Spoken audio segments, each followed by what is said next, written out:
In this video, I'm going to show you how to buy Firebase Storage. So the first thing you have to do here inside your Firebase console is you want to click on your project here on the right hand side. So I'm going to use this Guardian project over here, which I created, and I'm going to click on it.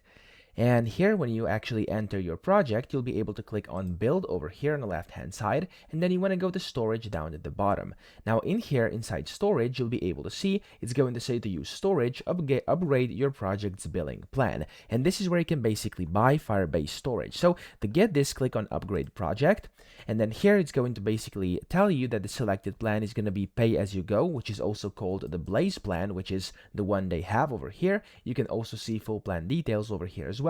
And then to actually be able to do this, you'll have to choose a cloud billing account. And if you don't have one yet, you can just click on create a cloud billing account. It's going to take you inside your Google account, and in there you'll be able to go ahead and create your billing account for here, and then you'll be able to basically start using it. So that's how to do it. I hope this video helped you out. If it did, please subscribe to the channel and help me out as well.